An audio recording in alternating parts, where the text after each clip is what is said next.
Hello, everybody. Welcome. Thank you so much for joining the fourth and the last event of the 2023 UN-USA series of the awareness raising and capacity building related to the implementation of the LTS Guidelines project.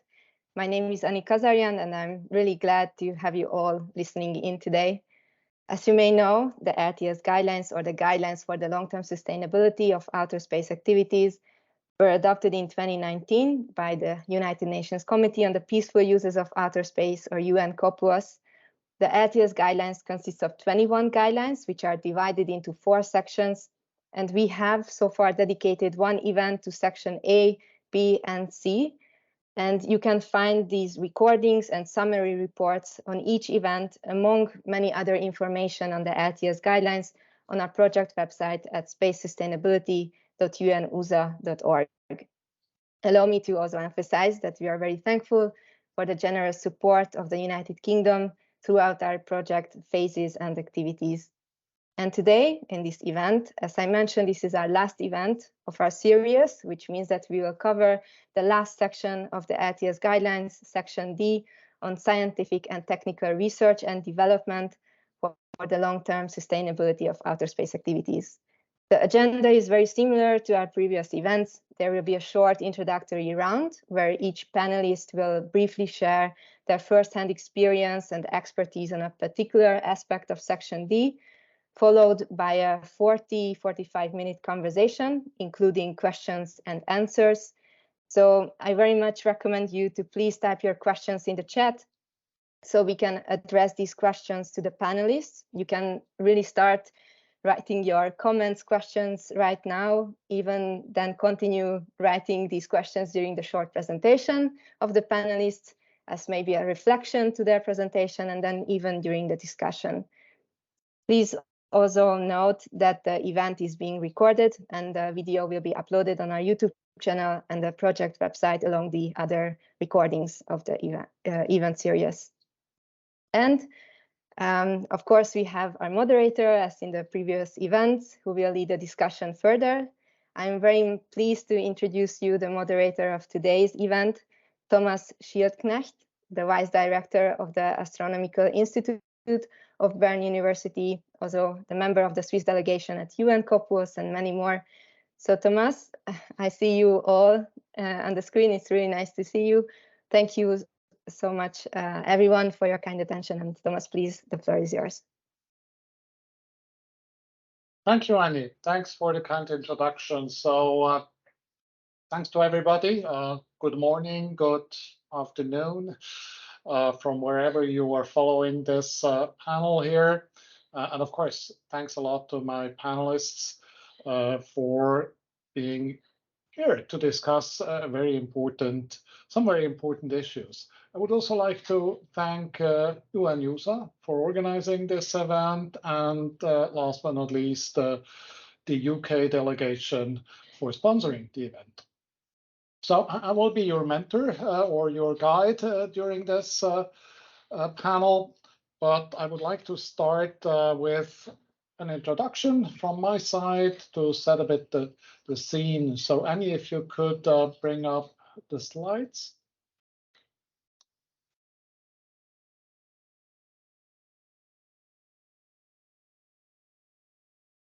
Thank you very much. So this is a panel about awareness raising, capacity building, and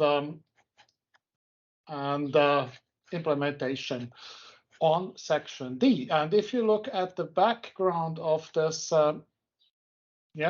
introductory slide here, we would all think the environment in near space is still absolutely pristine. And that's how it looks like in most cases, let's say from space. But if we look at it a little bit more closer, then we find, oops, even from what we know, that there is about 35,000 objects larger than 10 centimeters, which we know by name. Smaller objects, 60,000, or, don't take the numbers for granted. It could be 60 or 70 or whatever. This order of magnitude larger than 5 centimeters, and about 1 million objects larger than 1 centimeter. The issue with these 1 million objects here is actually very simple. You know, each one of these, if you collide with one of them, would have the energy or would release the energy of a hand grenade. And it's not a very good idea to, you know, release the energy of a hand grenade on a very delicate satellite, or even, you know, a human space station. Next slide, please. Yeah, I mean, this is how we usually illustrate these 1 centimeter objects. Of course, has to be scaled. I mean, these objects are much too large here in this picture. But on the other hand, it's a bit different from, you know, driving here on a highway or on roads, simply because of the fact that we don't have roads and highways in space, that all these objects up there are 24/7 in space, circulating around the Earth, and they have many crossings every few hours with many others. So the risk, even though the density is by far not as dense as it looks in this picture, is such that we have a high risk. And I'm sure some of my panelists will address this in more detail. Next slide, please.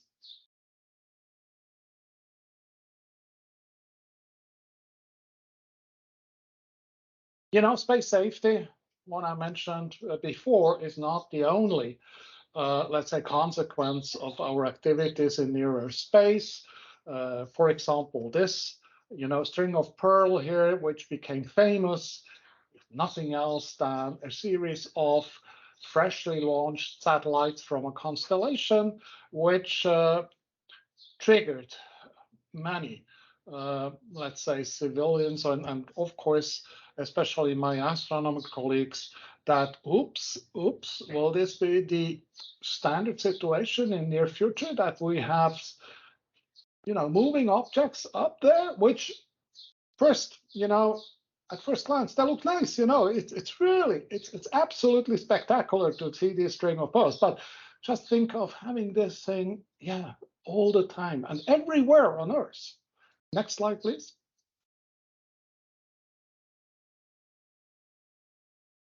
So this is why we also came up with the topic of dark and quiet skies.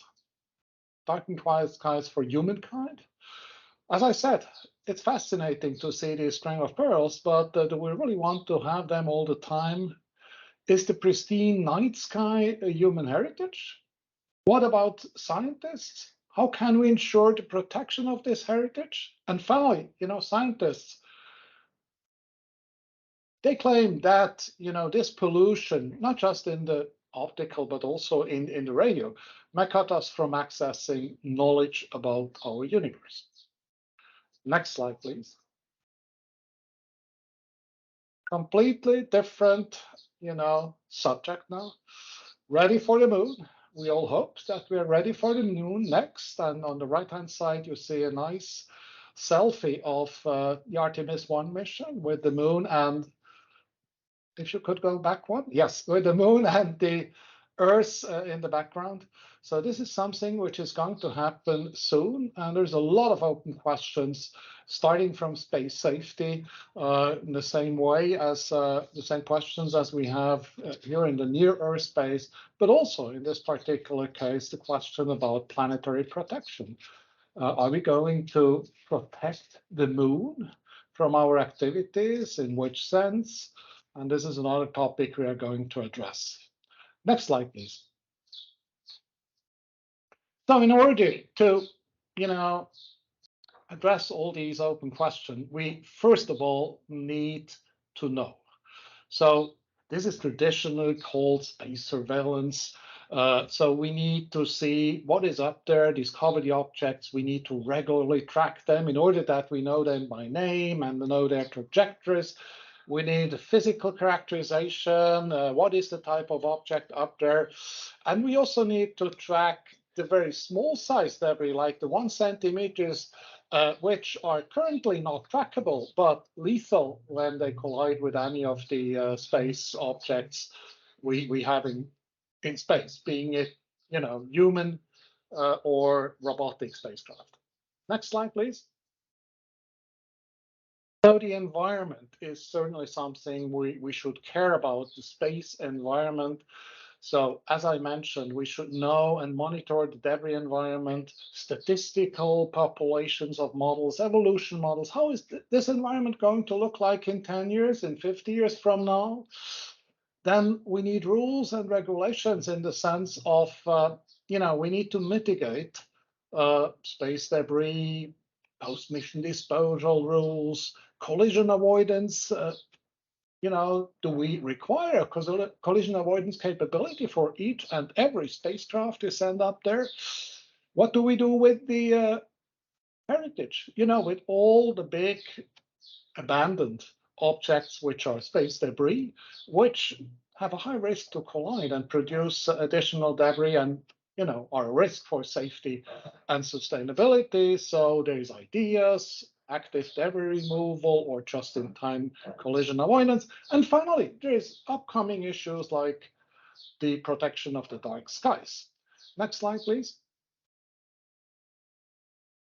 Currently, we are very much focusing on what we call space traffic coordination or space traffic management, which means, we have space objects up there, and we try to make sure that they don't collide with each other, they don't collide with space debris. We have to think about, issuing safety messages, manage the orbit capacity, communicate and verify standards and best practices. And again, rules here. It's then more rules of the road. Who has to move away if there is two objects on a collision course and both could maneuver? Norms of behavior. What do we need to announce to anybody else and to whom? Standards and best practices in all these orbital regions. But my major point here, my main message here is we cannot just focus on one of these three pillars here. We cannot just focus on getting the best information, not just focus on the long-term management of the environment or the current space traffic management, because they're all interlinked. There is no long-term sustainability without space traffic coordination. There is no sustainability without also having a look at the long-term management of the space environment. And the baseline for all of that is we need to know. We need to know what's up there. So measurements are at the basis of all of that. Next slide, please.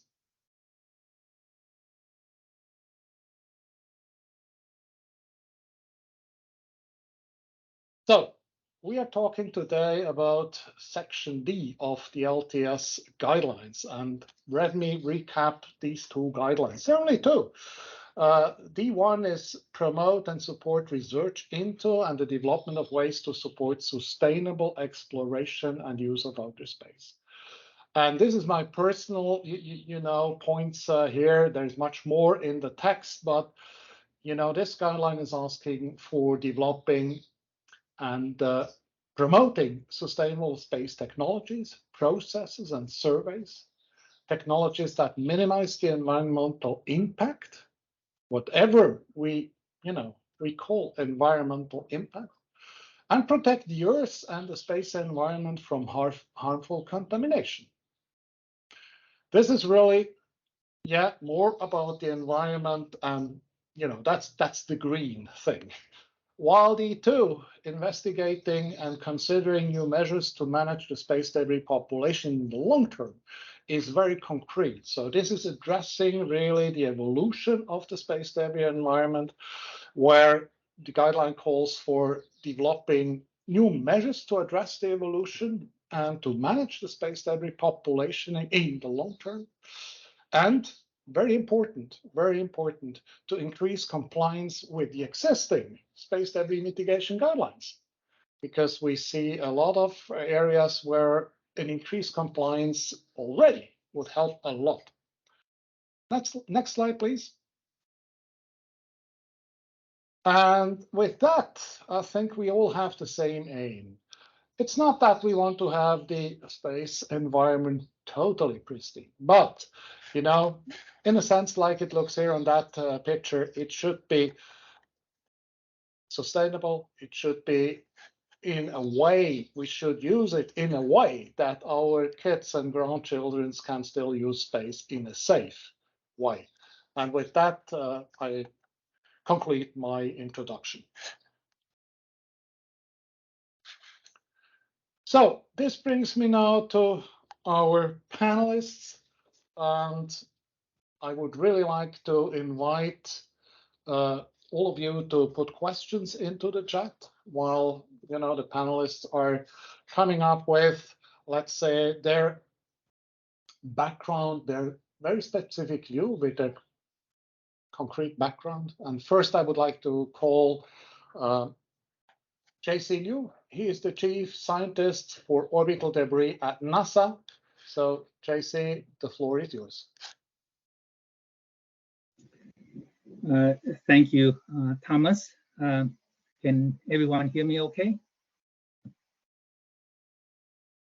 It is a pleasure to participate in this LTS panel. The focus of my introduction is orbital debris. I will provide a quick overview of the orbital debris problem and then summarize NASA's efforts on orbital debris research and technology development to mitigate risk from orbital debris for the safe operations of missions in the near-Earth space environment. Next page, please. This is a simple visualization of the increase of the orbital debris population over time. The upper left panel shows the environment before 1957. The lower right panel shows the environment in 2023. Each panel has two simulated images, a close-up view of the Earth to the left and a zoom-out view to the right, where you can see additional concentrations of orbital debris in geosynchronous and other regions. The space environment was nice and clean before 1957, but the space activities since that time have created the orbital debris problem, and the problem is getting worse. Next page, please.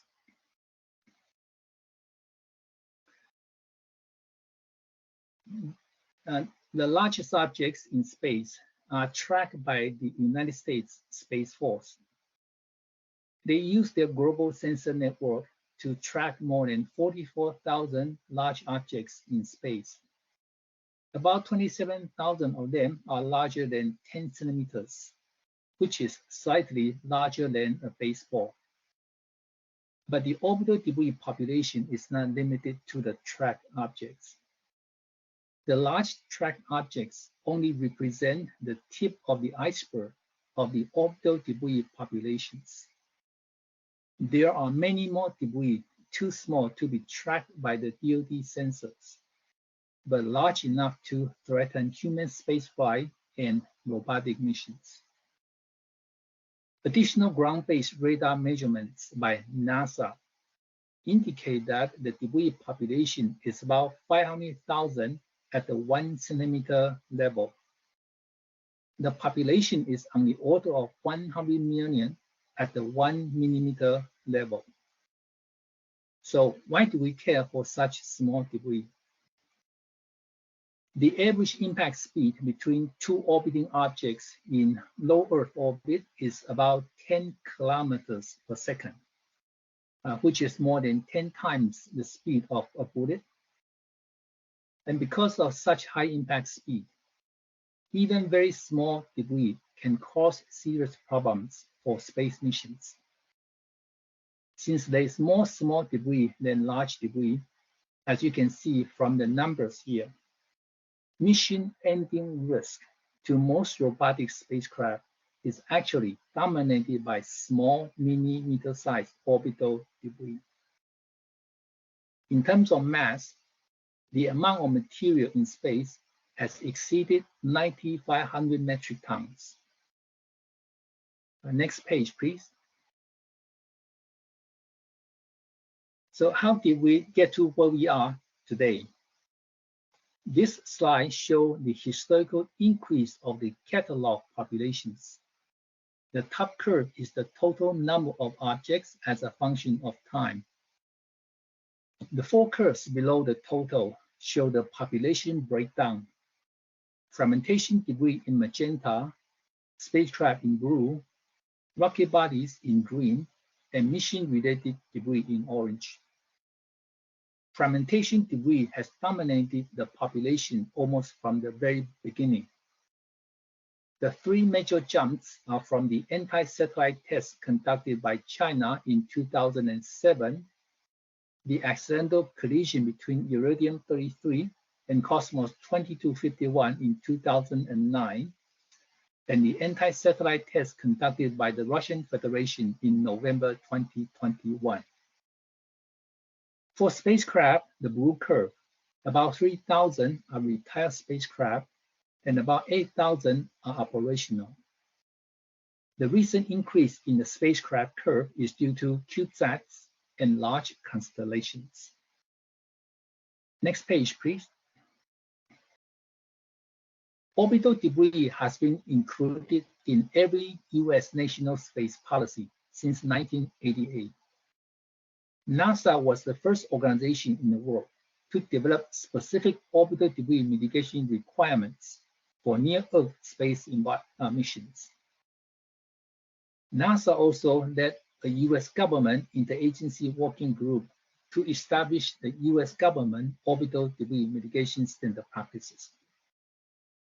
NASA, on behalf of the United States, is a founding member of the Interagency Space Debris Coordination Committee, IADC, and has contributed to the development of the IADC Space Debris Mitigation Guidelines and all major IADC research activities.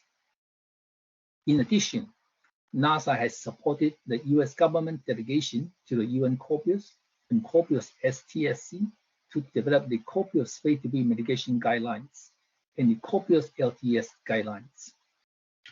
Next page, please.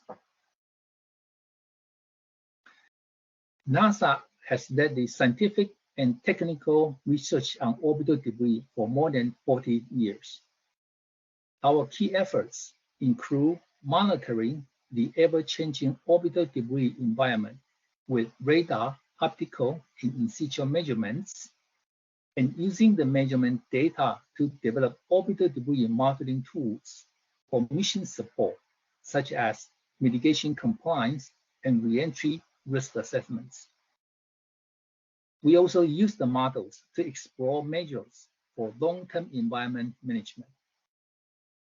NASA continues to share orbital debris research results with the international community, including presentations at scientific conferences and publications in peer-reviewed journals, such as Science. NASA's orbital debris models and mission support tools are used by hundreds of operators, academia, and research groups around the world.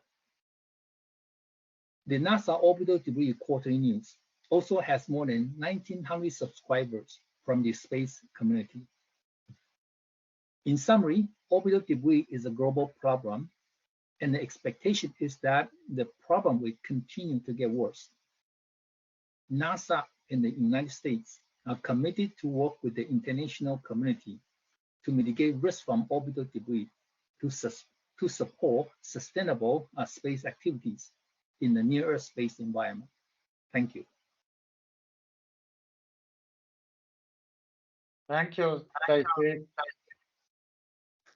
Can you hear me? Yes. Thank you, Chyi, for this comprehensive introduction, setting the scene actually when concerning everything concerning this threat from space debris. So let me come to our next panelist, Mila Francesco Ferrada. She is Counsellor and alternate representative of Chile to the United Nations office in Vienna. She is going to talk to us about a very different, aspect of long-term sustainability and protecting our environment. So, Mila Francesco, you have the floor. Thank you very much, Thomas, and good afternoon to everyone. Special thank you to UNOSA and to Anil in particular. Anil, please, next slide. So here we are. This is going to be my topic today, the protection of dark and quiet skies. And to start with this presentation, the background is I think, well known. We all value the benefits of the technological development in the satellite field. Connectivity has been great for bringing internet to underserved areas of the world. This technology has a very positive impact on medical science, energy efficiency, weather predicament, and so on. But as we can see in the picture, the large number of satellites in low Earth orbit, which is constantly increasing, severely affects both optical and infrared and radioastronomical observation. Next slide, please. Well, I would like to give you some facts why we as a country as Chile, we really think this is a priority. Chile is an astronomical country. It is one of the most important destinations for astronomy. We have an average of 330 completely clear nights. Chile accounts for over 40% of the world's astronomical observation and is home to some of the largest and most advanced telescopes in the world. And we expect by 2030 to concentrate approximately 60% of the ground-based astronomical infrastructure with optical and infrared telescope and an investment exceeding $6 billion. For a country with a population, an average population of 17 million, this is massive. And this is some investment that has promoted education and research in astronomy, but also in STEAM careers in general. It has had an enormous impact in the local community surrounding the observatories, but also in the growth of the economy in general. So the constantly increasing number of satellites in low affects countries like Chile that have invested valuable resources in astronomical observation facilities. And if we don't react soon, we will definitely hinder the progress of this astronomical science, which we believe is it has a value for humanity in general. Next slide, please. So a reminder on a quick reminder on the guidelines. In the guidelines, the long-term sustainability of outer space is defined as the ability to maintain the conduct of space activities indefinitely into the future in order to meet the needs of the present generations while preserving the outer space environment for future generations. Regarding the section D, which is our topic today, I will refer particularly to D1 and D3. I mean, D11 and D13, because this is what we try to foster at the international level, mostly relates to these particular sections. D11 speaks about states and international intergovernmental organizations promoting and supporting research into and the development of sustainable space technologies, processes, and services. And D13 is about the development of technologies that minimizes the environmental impact of manufacturing and launching space assets. And these are precisely what we aim to achieve in order to keep our skies dark and quiet, and at the same time continue to get the benefits from the satellite technologies. In general, the first step towards guiding implementation is raising awareness of space sustainability concerns. And here I would like to to highlight the work that has been done by the astronomers community, because the astronomers community has been very active presenting data and evidence about the negative impacts of mega constellations in astronomy, and they are urging everywhere in international fora and congresses about the need for mitigating responses. At the national level in Chile, but in several other countries as well, we have developed some regulations in order to protect the darkness of the skies, for instance, through the establishment and enforcement of quiet and dark zones surrounding the observatories, but also passing norms and bills in order to diminish light pollution. But this is bigger than the country. At the country level, we have to work at the international level in order to find really long-term sustainable solutions. For that, we have to bring together states, meaning governments, the scientific communities, and the satellite operators. Although the states and the governments are the most powerful actors in international politics, and we see this very clearly at the COPUs, at the UN COPUs, we know and we are completely convinced that the governments are not alone on this, are not alone on the stage, and very often they are not the principal actors in the field. So we need to move and to mobilize all relevant actors, because what we really need is a political will to generate responses and mitigate the impacts of satellite constellation.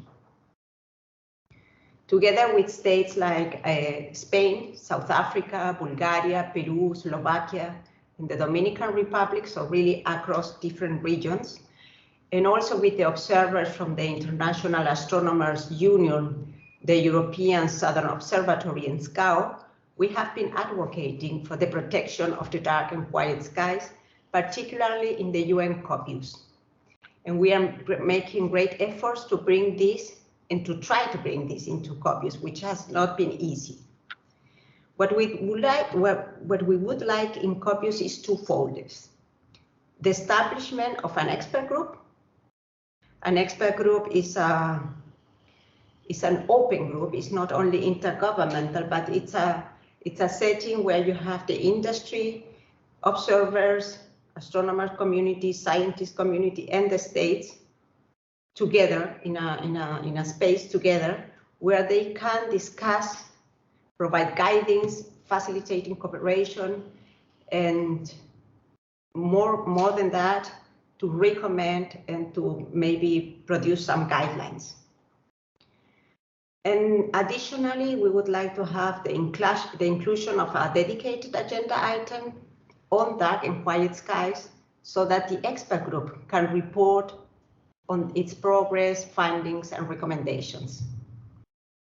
We think that this would bring us to a deeper understanding of the impact of mega constellations and would make us able to identify effective solutions.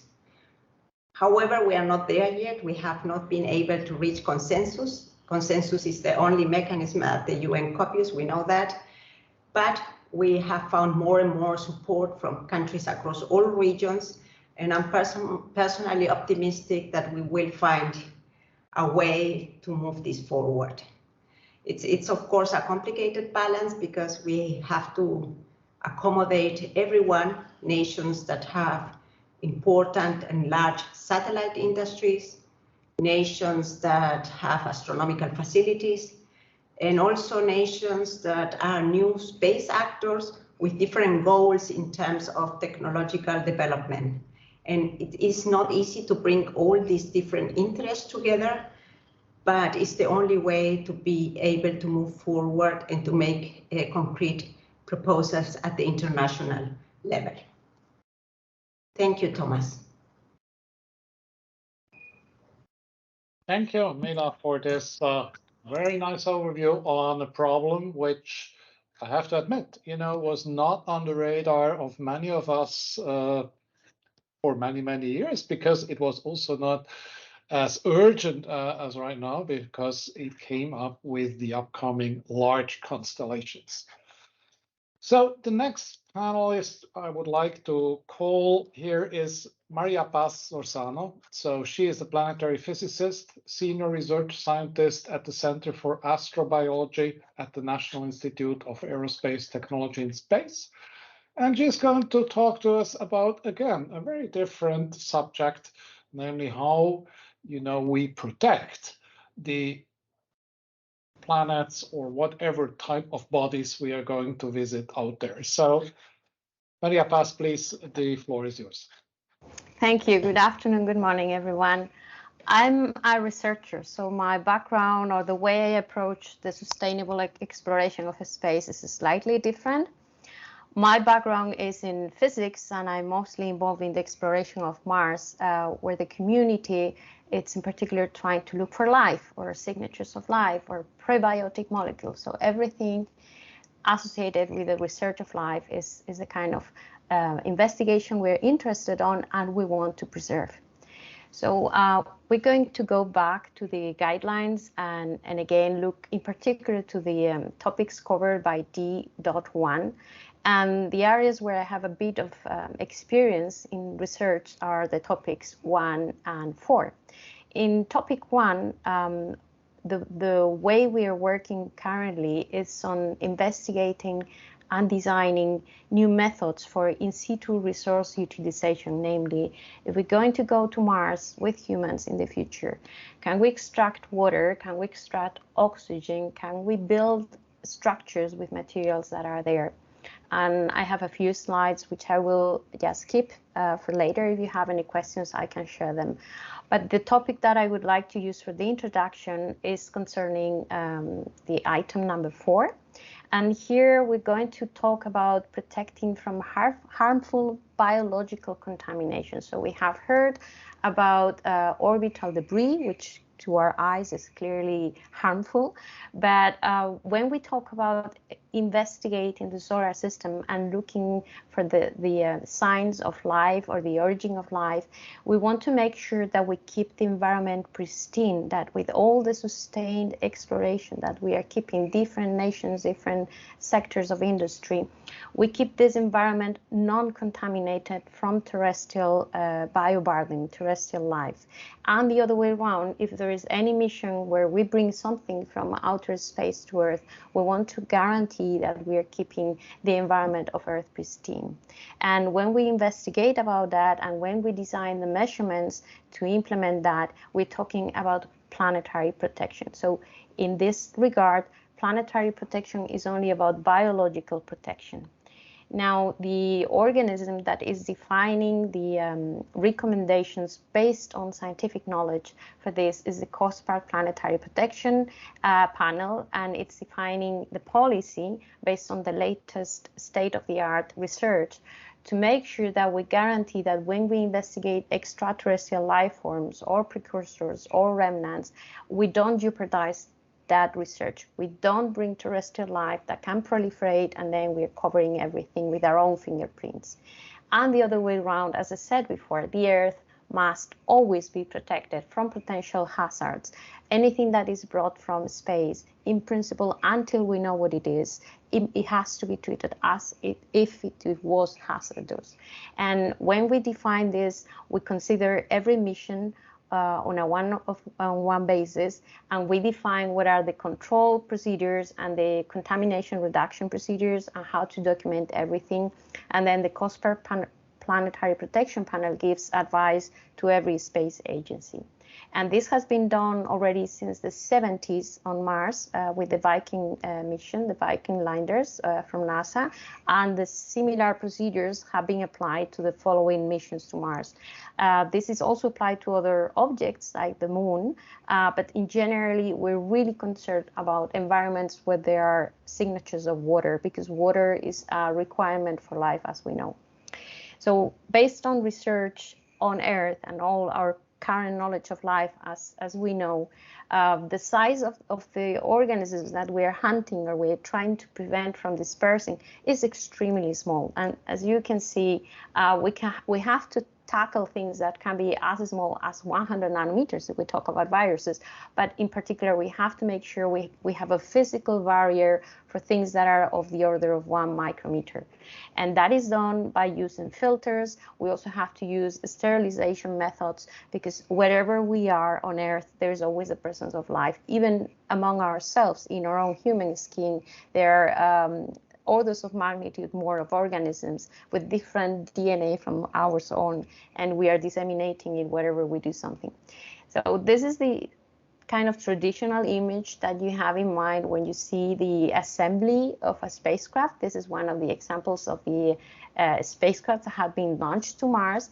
And what you're seeing here is a clean room. And the clean room is the name of the environment where these things are assembled, and it's literally clean as it can be. So you have to make sure that there are no particles in the air, and everything that gets inside has to be clean, documented, sterilized, and so on and so forth.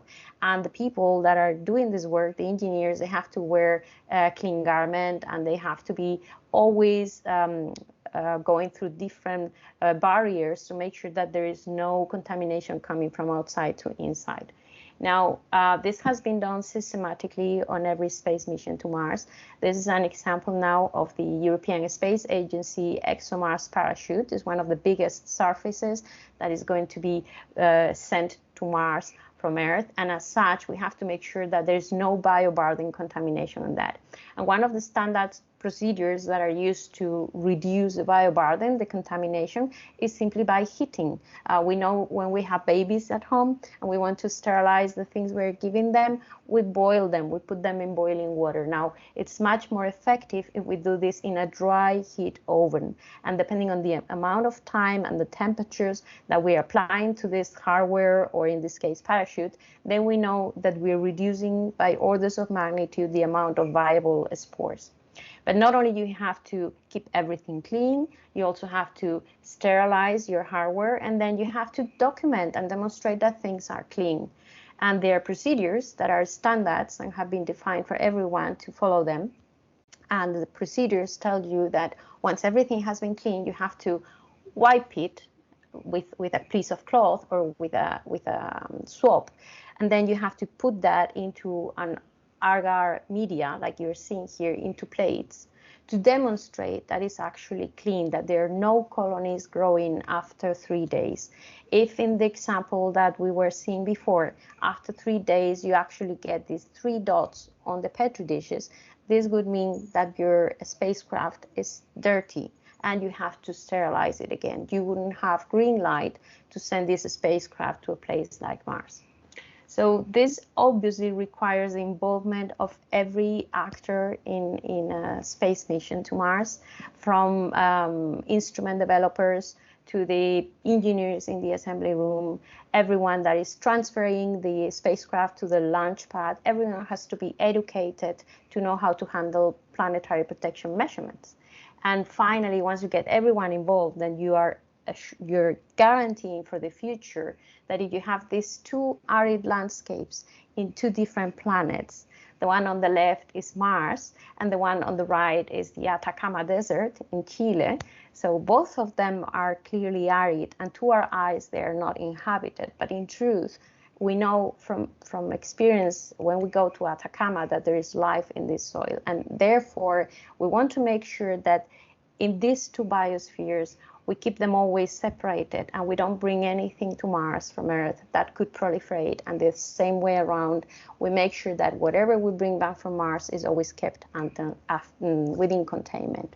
So that would be on my side, and I'm happy to answer any questions that you may have.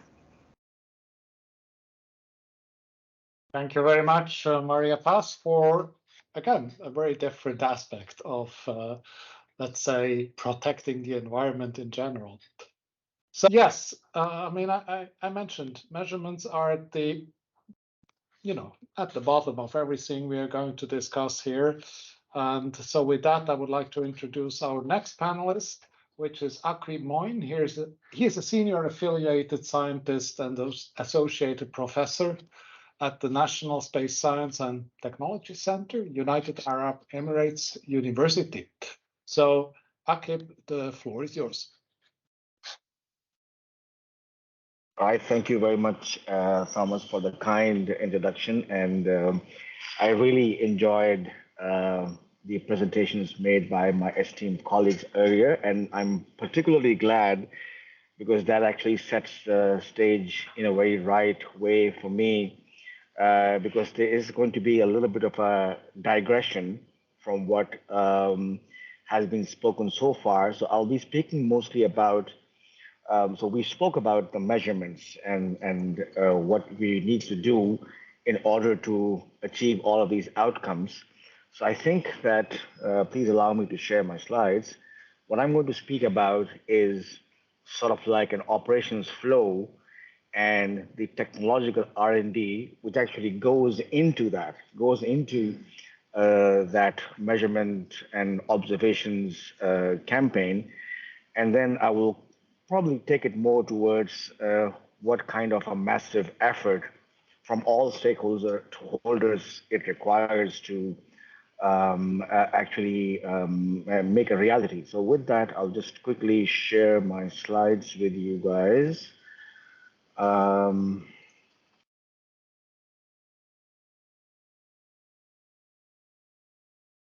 Okay. Can you see my screen? Perfect, perfect. Thanks, Thomas. Thanks for confirming. So I guess I will probably not go back to what has already been spoken. A number of my dear and esteemed colleagues have described what the problem is, and from my first slide is quite evident, and this is what we're dealing with. So the need of the hour is that there is a coordinated effort to actually, in the very first place, to know about what is going on and to make measurements and observations in order to identify closely what we're dealing with. And then only after doing that, we will be able to find solutions and align ourselves with what all of the esteemed speakers spoke about. So I'm going to speak about such an infrastructure that I'm building these days. It is actually based in the UAE, but it's an international effort, and I've joined hands with a number of people, which I will speak about, to actually move towards this kind of a global integrated space domain awareness infrastructure. So I think, taking from what Thomas said earlier, that what is actually required is an integrated resident space object observations and measurement ecosystem. And the reason why I call it an ecosystem is that it's not just a project, right? It has so many moving parts and so many elements that it has to be an ecosystem, right? So, and the primary purpose would be to detect, track, monitor all kinds of resident objects, and that would include space debris. That means inactive satellites and all of these fragments that we saw, and what was very nicely shown by JC and Thomas as well. And then obviously, once you have that massive amount of data, you need some kind of cataloging mechanism, which would probably be something like a cloud-based. I'll speak more about that. So I think it requires a lot of, let's say, infrastructure and all of the resources. I mean, it's something which would probably not be possible for a single entity to pull off. And then lastly, I'll highlight that how training and awareness is extremely important to be attached to this whole initiative, because there's a number of aspects of this which are probably not very clear to the entire community. What I am set out to do is to kind of build this infrastructure to support the practices of sustainability and safety in space operations, and that can only be achieved through this data intelligence that you get out of these measurements and observations. And obviously that plugs into all of that talent development, people who are from the future generations who would be dealing with a much more massive problem than us, and they are the ones actually who would be really dealing with us in the future. And I'm not going to spend too much time on this slide because this has been said already. So we all know what the problem is, right? That this when we look at the outer space, it's no longer a pristine and clear environment. It is full of all of these objects, and what is required is the proper management and coordination. But for that, we need this infrastructure for the detection, monitoring, mapping. That would eventually lead to a proper warning system and, in the end, mitigation. And within that scenario, there's something I also would like to mention, and that connects with what Maria-Paz has said, that, when we are doing this, we are making these measurements and observations and finding solutions to the problems, there is an opportunity in it, right? In addition to mitigating the hazardous effects and all of that, what I'm also exploring is the space debris retrieval and utilization, and that plugs into, it might be a bit futuristic and ambitious, but I would like to just put this out, that it also connects with the fact that, okay, now you have all that stuff and you have to get rid of it. How about making good use of it? Like, for example, using some material to build some structure or to find elements that you might need. So it could actually be something like a space sustainability loop that can be worked on. So we have a space sector, around global space sector, then you do the measurements and observations, then you are at the level of mitigation, from where you can think about utilization, and then the reuse of material, which is actually the true sustainability aspect of it, and this is how the whole loop can be completed. But again, it's kind of a little bit further in the future, but I think it's good to have a bigger picture in mind. Now, so I think what I would briefly talk about is what exactly I am doing. The diagram that you see on the slide right now, it's a very simplistic, very basic kind of operations diagram of what I'm building. So it's a space domain awareness infrastructure, which comprises of a ground-based network of sensors, which is represented here with the blue circles and orange boxes. At the moment, I have these 8 stations working for me, working for this project, and they all are kind of connected to this central processing facility, which has further subdivisions, in a sense that it needs to have a core processor, which is the engine for all the things, and I'll speak more about that. Then there is this cloud-based data management and aggregation and data analytics unit, which actually does all the orbit determination, propagation, mapping the trajectories and all of that. And then finally, what we are introducing here is a blockchain-based data dissemination center, because once you have built this data intelligence infrastructure, how would you provide all of that data to the community? And it can only be useful for the community if it is used in some kind of intelligent way. So this is actually a very crude and simplistic view, but again, I will show you a little bit more detail on this in the next few slides. In terms of the alignment, I think that my colleagues have spoken a little bit about it, but I will, be a bit more discreet on this. So we do have these 2 main points in the section D. So as we have seen earlier, D1 says promote and support research into the development of ways to support sustainable exploration. My response to that, what I'm doing is it enables identification of problems to develop solutions. This is what Thomas said earlier, that first we need to identify and know what we're dealing with. Secondly, we investigate and consider new measures to manage space debris, population, and the long term. And this is actually deliberate. It's not a it's not a typo or anything. My response is the same. In order to do that, you first need to identify the problem, right? So I think my response and my connection to Section D of the LTS guidelines is measurements and identification. It connects with both in a very significant way because you know what? So you need to develop this kind of R&D effort into core areas such as astrodynamics itself, orbit determination, software, sensor operations, data fusion, intelligence, and all of that. So it's actually all of these areas need some work in order to be able to identify problems to address the Section D of the LTS guidelines. And so far, I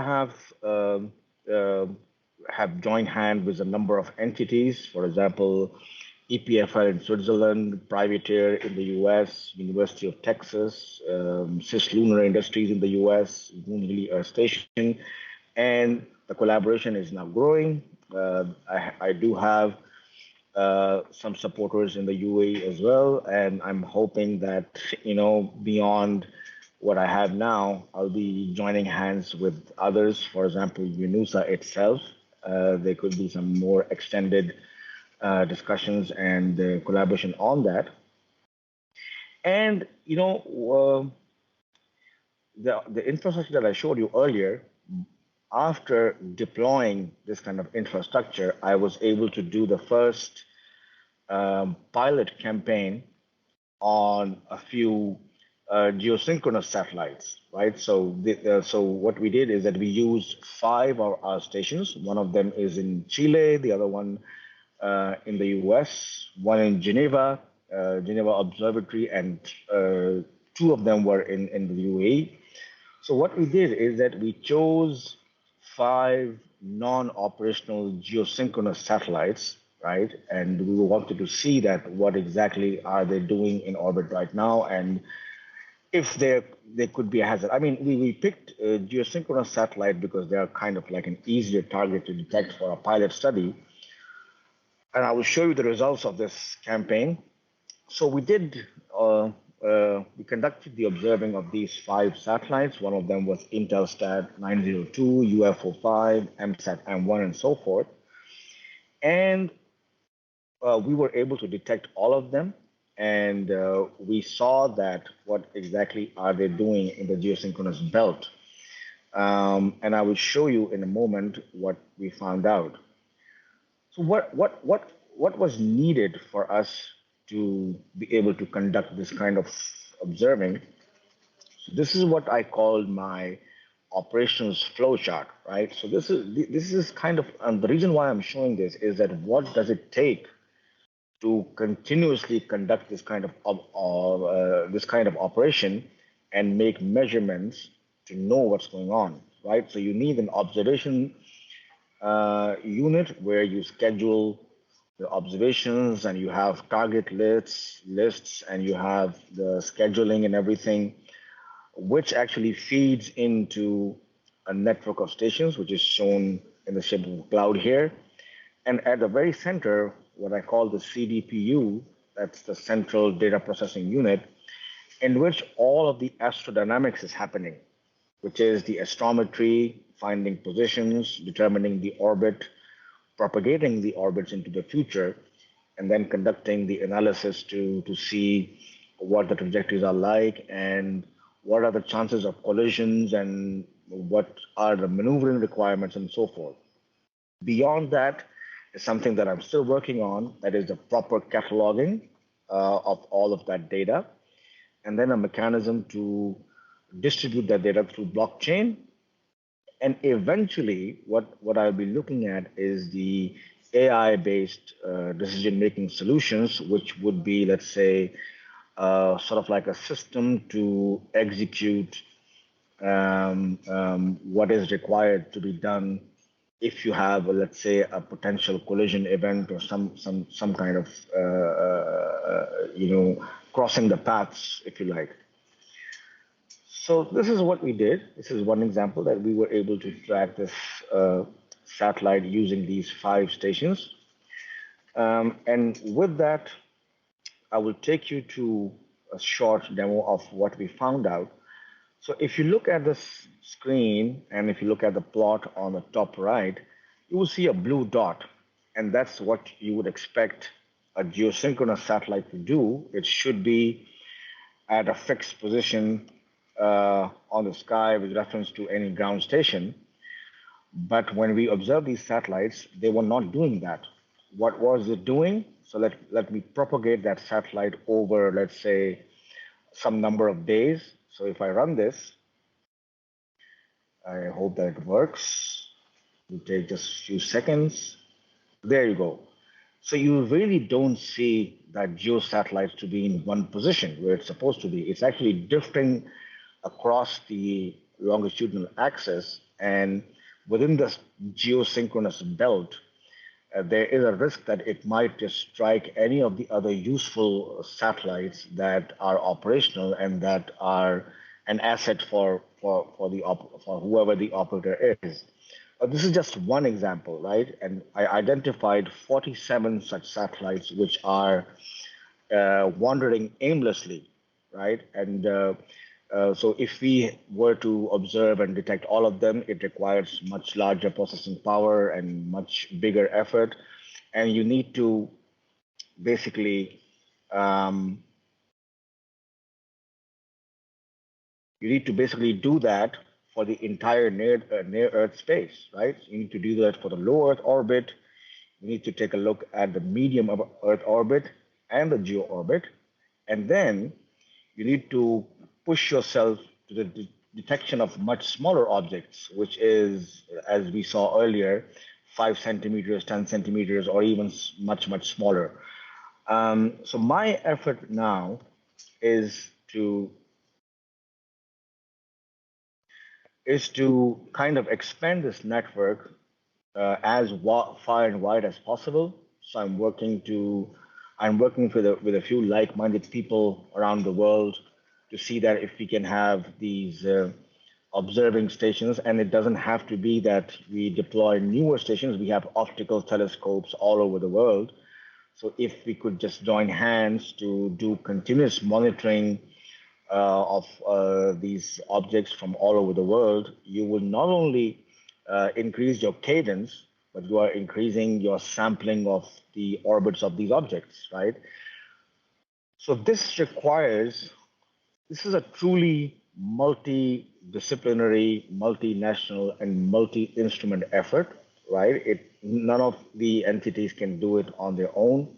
But I have set up the basic infrastructure and I have done the first pilot study, and the aim is that I will keep on increasing the number of stations as my collaborations grow, and there will be cooperation in terms of sharing the data and developing this data fusion aspect of it, and basically that should result in all of these. I mean, yes, please. Apologies. Could you wrap up your presentation, as we'd like to give the chance to the other speakers as well? 20 seconds, 10, 20 Thank seconds. You. It's Thank almost you very the much. end. Thank you. Yeah, all right, okay. So I think this would result in a number of things which are required to be done, which have been spoken earlier. Identification of all these objects, risk assessment, and cataloging and so forth. As I said, I'm not going to read all of this, but all of what we require to do can only be achieved once you have all this data and measurements available. And obviously, a lot of core research can be done, which I'm not going to get into. And as I promised, it's like less than 10 seconds. So in summary, I would say that,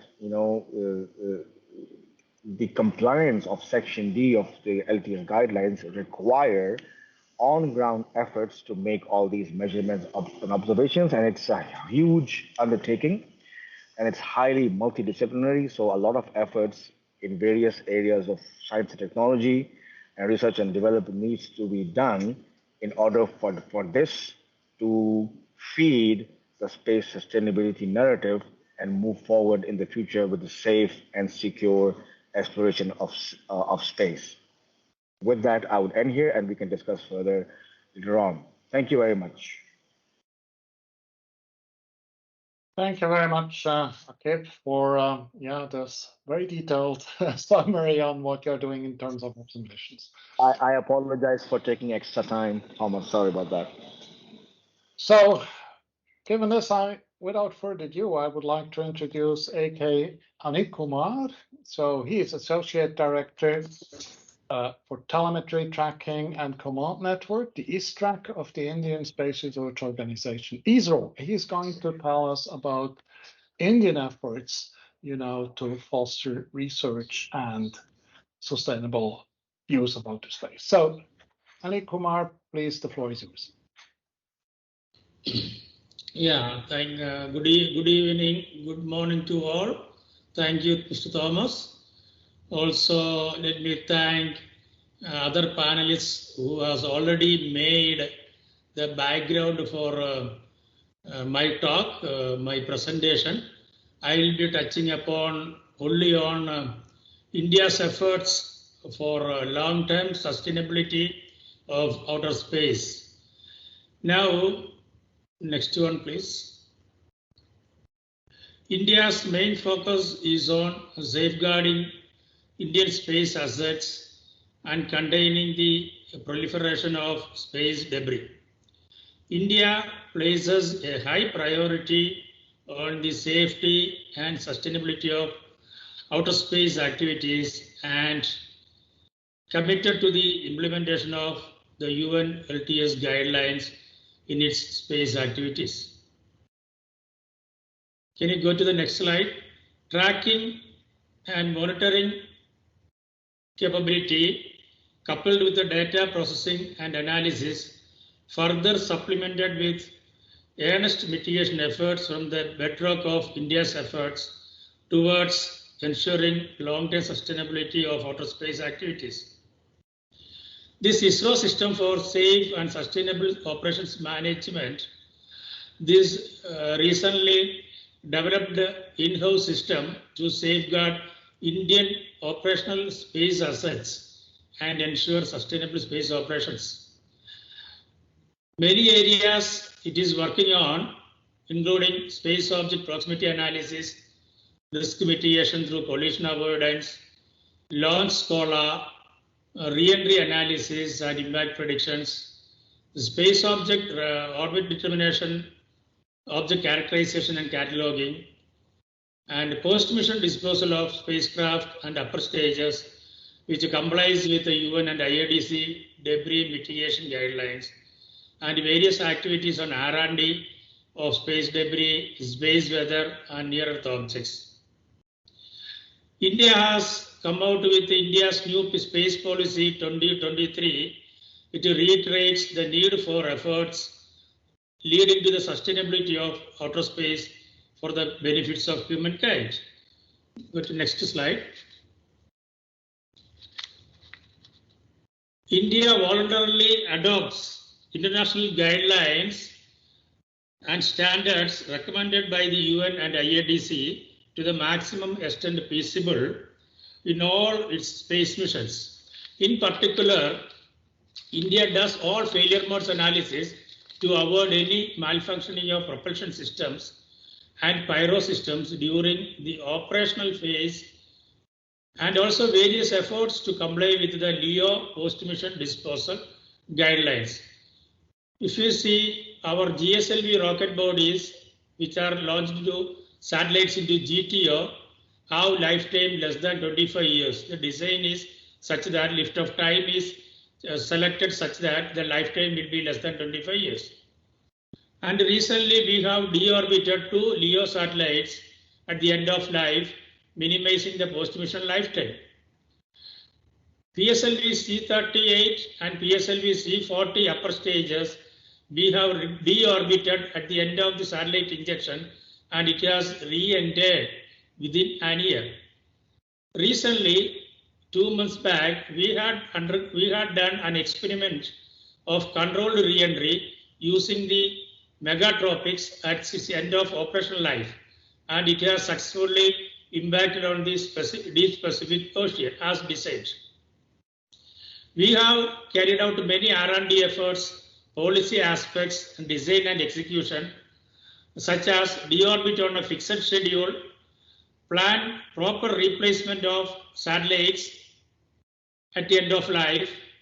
Also, conditions are put for life extension subject to post-mission disposal capability and health of the satellite, controlled re-entry wherever feasible, and now we plan to have deorbiting the upper stages, either deorbiting to a lower orbital regime or controlled re-entry. Next one.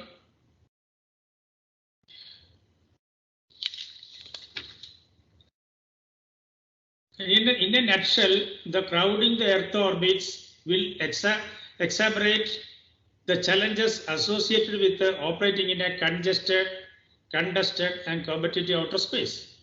The existing procedures and mechanisms are really inadequate to cope up with the anticipated growth in the space sector. In fact, there is no single solution for future challenges, and the new guidelines that emerge need to strike a balance between underscoring the requirements of sustainability without stifling innovations. Innovation by private industry can offer new solutions, and international public-private partnerships would be vital. New solutions and international public-private partnerships would be vital importance to ensure long-term sustainability of outer space activities.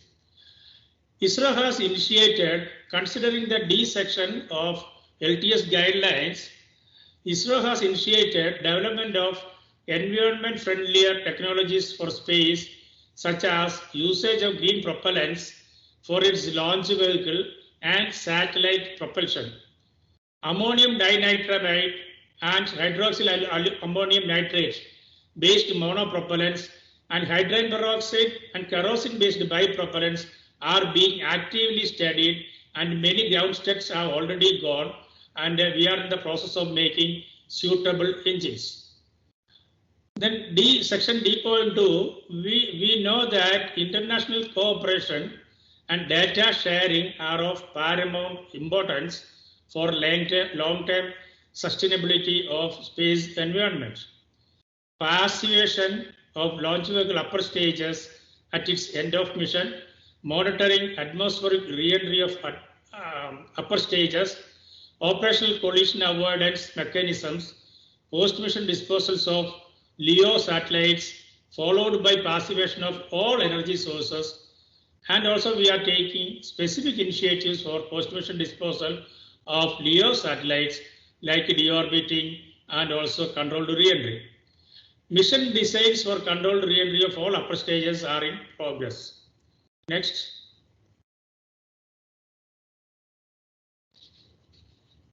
In a nutshell, the crowding of Earth orbits will, that I already said. The future scenario, if you see, small satellites has got lack of trackability and identifiability, lack of maneuverability, lack of contact details for easy coordination, and small satellites are prone to failure.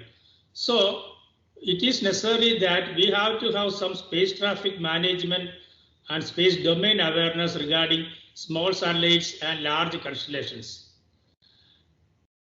Now, present focus for ISRO is threat detection and risk assessment, network of dedicated observational facilities, R&D to enhance environmental modeling capabilities, engagement with the emerging Indian space startups, and the key word is cooperation, collaboration, and coordination. Next. Next, please. The proposals from ISRO side are R&D on environment-friendly propulsion systems and other technologies for sustainable outer space, evolving set of space traffic management concepts, guidelines, and regulations, outreach programs to new space actors in the space environment and LTS guidelines, establishment of network of observational facilities, including space-based sensors, onboard collision avoidance, better understanding of the evolution of space environment. It is important to have a priori identification of points of contacts for satellite owners and operators to enable timely coordination for spaceflight safety and posting of other queries related to space activities. Sharing of estimates of close conjunctions and re-entry amongst satellite owner operators are necessary. So we are always keen to have sustainable outer space for useful operations of satellites and utilization. Thank you. Thank you, Anil Kumar. Thank you very much for your presentation. So I realize that we are already a bit late. So what I would like to do, I would like to ask each of the panelists one question and would ask you to give us a concise, short answer to that question. I would like to start with Maria-Paz. Maria-Paz, humans will hopefully go back to the moon soon. Can we still protect the moon? And if so, where is research most urgently needed to do so?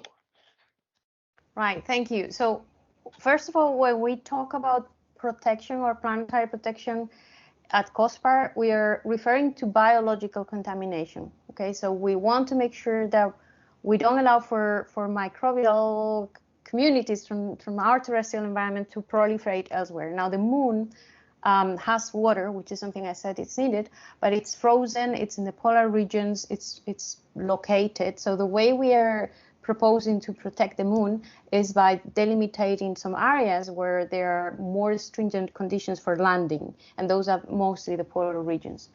Now, landing elsewhere on the moon, it's not controlled by the COSPAR planetary protection, but by common sense. We have to make a common list of where the spacecraft are landing or crashing and make sure that we don't accumulate debris unintentionally, or we find or develop the procedures to collect the debris. Thank you very much for this concise answer.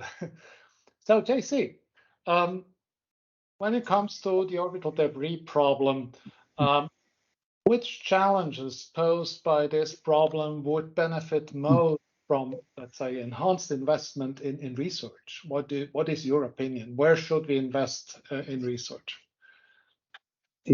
Thank you, Thomas. Based on the historical debris increase chart I showed in my introduction, fragmentation debris has dominated the catalog populations almost from the very beginning.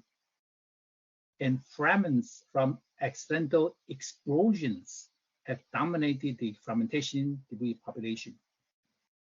Therefore, I think one research and technology investment area we can focus on is to improve the design and quality of satellite components, especially subsystems that have well-documented history of explosions, such as propulsion system and batteries. The goal is to reduce future accidental explosions in space. Another research investment area is low cost and high reliability post-mission disposal technologies, which can reduce the post-mission orbital lifetimes of upper stages and retired spacecraft to avoid their long-term presence in the environment. Thank you. Thank you very much, JC. Now, a question to Akib.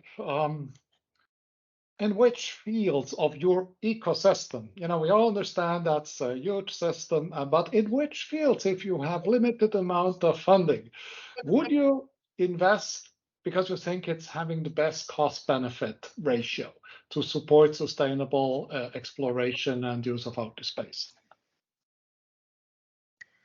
Yes, Thomas, I thank you so much. I think that given limited resources, I think the best thing to do would be to deploy more and more sensor stations. And I think that in addition to the deployment, effort towards getting into arrangements where people who have existing resources can come together, because there would be costs involved in coordination. So I think resource management and high level of collaboration is an area which will enable very cost effective and financially feasible efforts that could be made at this stage, in my opinion. Thank you, Akib.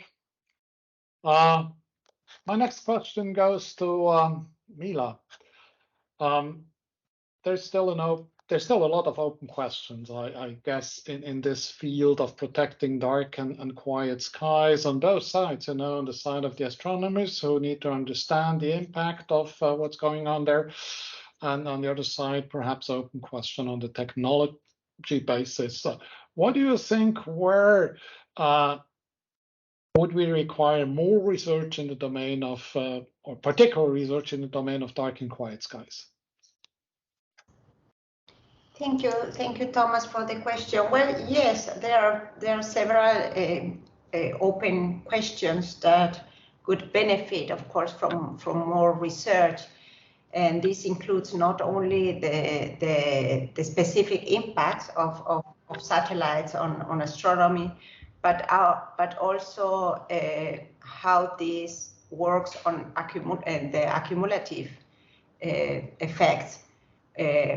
What about light pollution, sky glow, the interference of radio frequency, and how this affects in the long term? This is something that we don't know yet.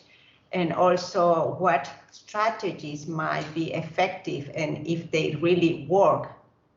Also, there has been some research on how the increasing light affects animal behavior and some migration patterns and human health. So these are all areas that would benefit from more research in the technical realm, but also in the political, diplomatic area. There are also some areas that would need some research. And there is a question I just read in the chat: what might push the public to more cooperation instead of taking our conflicts up in space? I think this is also a very important, this is the question, of course, because it has to do also how we understand and how we make the decision-making process in COPUS. Is COPUS effective still today for the challenges that we are facing? Because it was designed for very few member states and it got very large.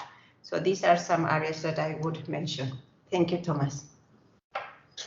Thank you, Mila. Thank you very much. And you mentioned COPUS and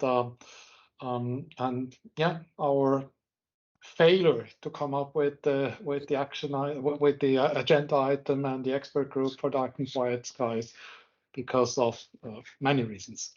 Okay, so last but not least, I would like to ask Anil Kumar, about how can states best stimulate and support research to manage the space debris environment on the long term. I know that India is having a very active program along these lines, so probably you can give us some insight. How do you think states can best support that?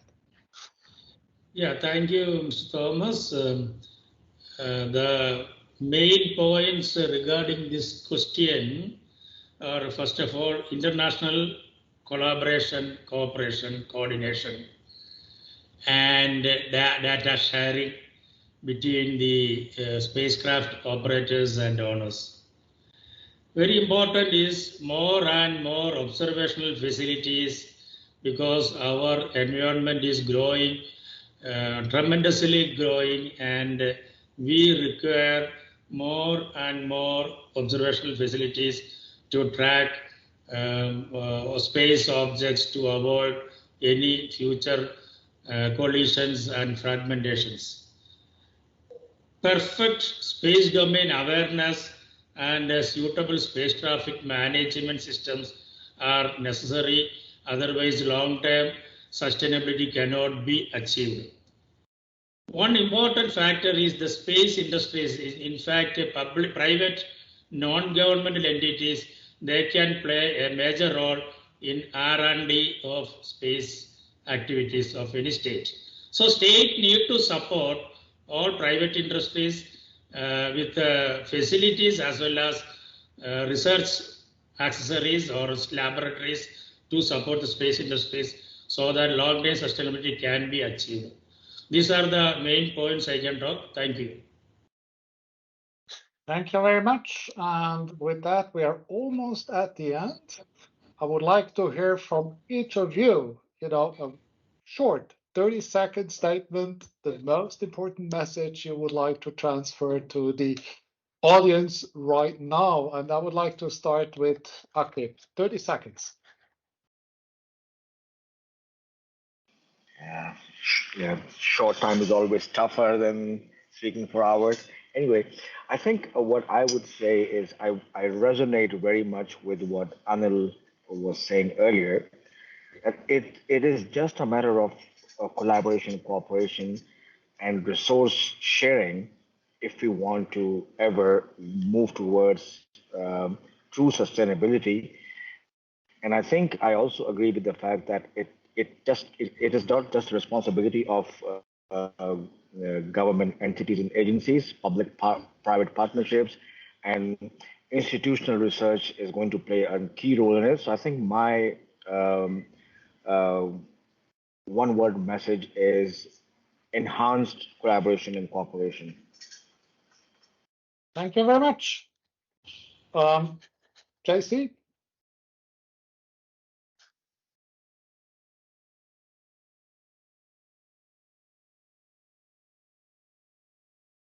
You are muted. Sorry.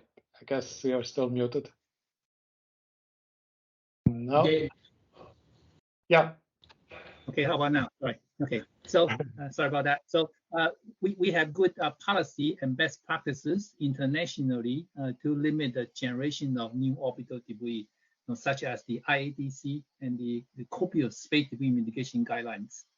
Unfortunately, the global compliance level with the existing orbital debris mitigation guidelines and best practices is very low. Operators from around the world need to do a better job to follow existing orbital debris mitigation guidelines and best practices to limit the generation of new debris. That is priority number one. Thank you. Thank you so much. Anil Kumar, 30 seconds. What is the main message you want to give us? Thank you.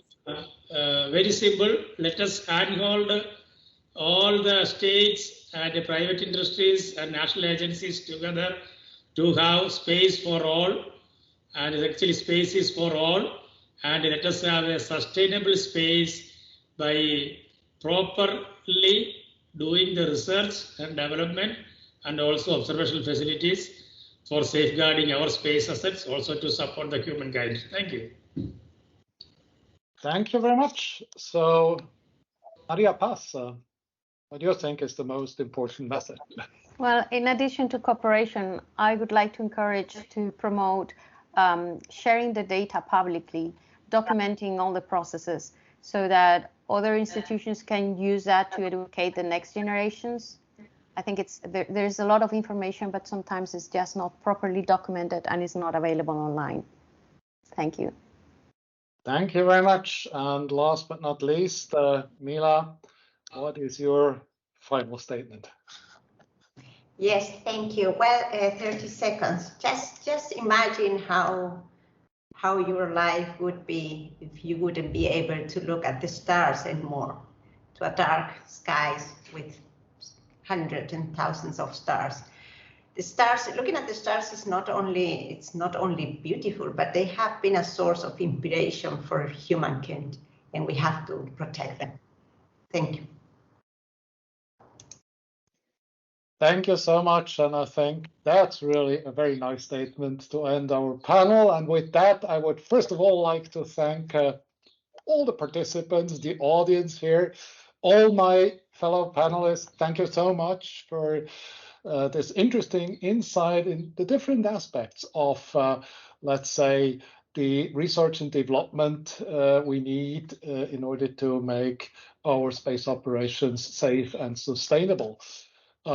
With that, I would like to hand over to Annie for the last word. Thank you very much once again. Thank you, Thomas. And of course to all speakers and panelists for providing us with these wonderful and forward-looking insights on research and development in relation to space sustainability. And of course, we really appreciate to all participants who were with us today. As Thomas mentioned, we really hope that it was an inspiring session for you, and we encourage you to continue this conversation with even the panelists offline. And we will upload the recording and the summary report on the event on our project website very soon.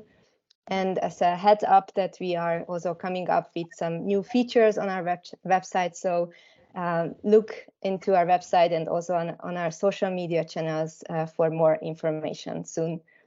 So thank you very much again, and we hope you will continue this discourse on this crucial subject on space sustainability relevant to the LTS guidelines. Thank you and goodbye. Thank you. Goodbye.